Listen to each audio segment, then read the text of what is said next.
আদম নবী তিনি ডাক দিয়া বললেন, এ জান্নাতের ভিন্না, আমি হলাম আদম নবী। কেন আসছেন? জান্নাতের গেটটা খুলে দাও। হাসরের ময়দানের অবস্থা অনেক ভয়াবহ। জান্নাতের গেটটা খুলে দাও, আমি জান্নাতের ভিতরে আসবো।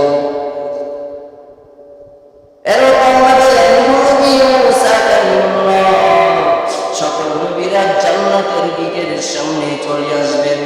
জান্নাতের গেটের সামনে ডাক দিয়া বলবেন, ওগো জান্নাতের ওহিরা, জান্নাতের গেটটা খুলে দাও, আমরা জান্নাতের ভিতরে প্রবেশ করব।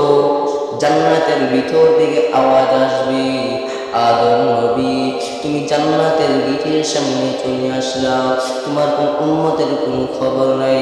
নূহ নবীকে কথা বলবেন, তোমার উম্মতের কোনো খবর নাই। মূসা কালিমুল্লাহকে বলবে, তোমার কোন উম্মতের খবর নাই। এমন সময় জান্নাতের ভিতরে আবার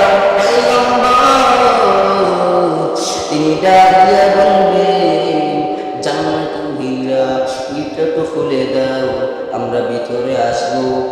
জান্নাতের ভিতর থেকে আওয়াজ আসবে, আদম নবী ডাকতে পারো, কাজ হবে না। এমন সময় বললেন, কেন?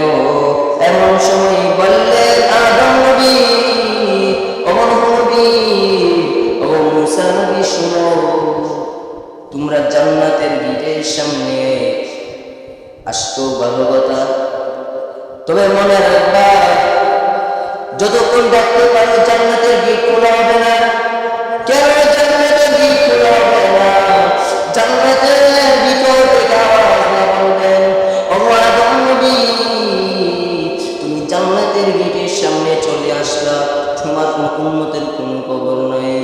ও আদম নবী শুনে রাখো, যতক্ষণ পর্যন্ত বিশ্বনবী মুহাম্মদ রাসূলুল্লাহ সাল্লাল্লাহু আলাইহি ওয়াসাল্লাম জান্নাতের গেটের মধ্যে না আসবে, দাঁড়ায় থাকতে পারো, জান্নাতের গেট খোলা হবে না।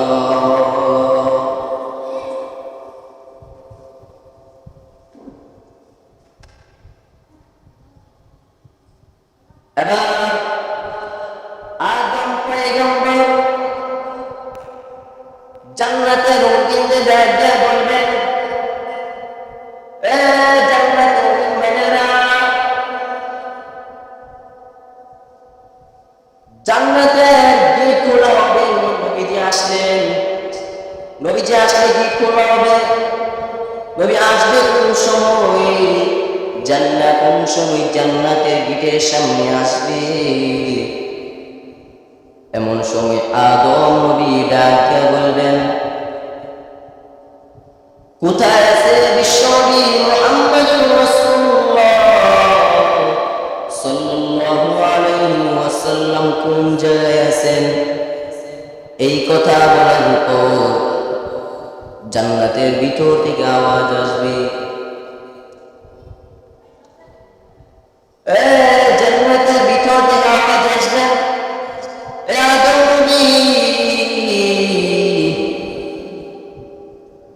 বিশ্বনবী মুহাম্মদুর রাসূলুল্লাহ সাল্লাল্লাহু আলাইহি ওয়াসাল্লাম কে দেখতে পারবো, অথবা ফুল ছাড়া ফুলের গোড়ায় মধ্যে আছেন, আর তিনি ফুল ছাড়া ফুলের গোড়ার মধ্যে আল্লাহর কাছে দোয়া করতে আছেন, ও আল্লাহ